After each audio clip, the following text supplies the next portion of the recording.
بسم الله الرحمن الرحيم. الحمد لله الذي أنزل على عبده الكتاب ولم يجعل له عوجا قيما لينذر بأسا شديدا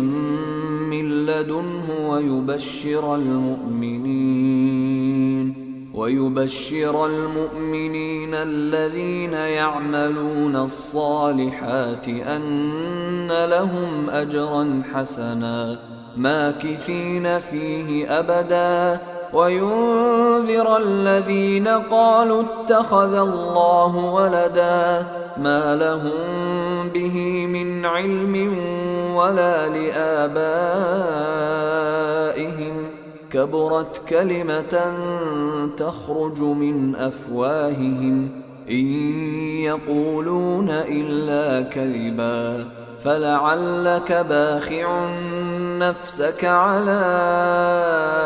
آثارهم إن لم يؤمنوا بهذا الحديث أسفا إنا جعلنا ما على الأرض زينة لها لنبلوهم أيهم أحسن عملا وإنا لجاعلون ما عليها صعيدا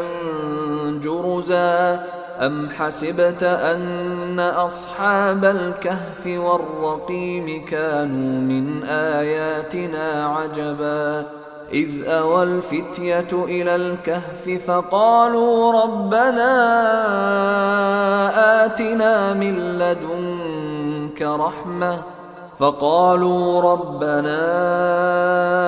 آتنا من لدنك رحمة وهيئ لنا من أمرنا رشدا فضربنا على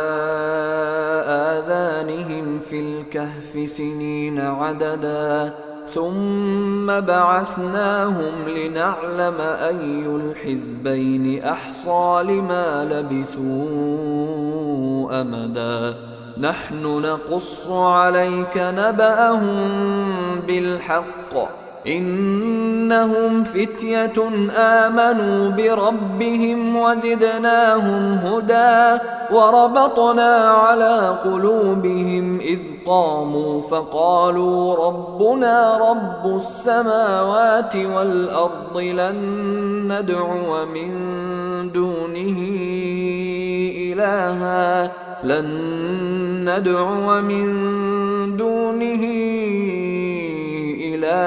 لقد قلنا إذا شططا هؤلاء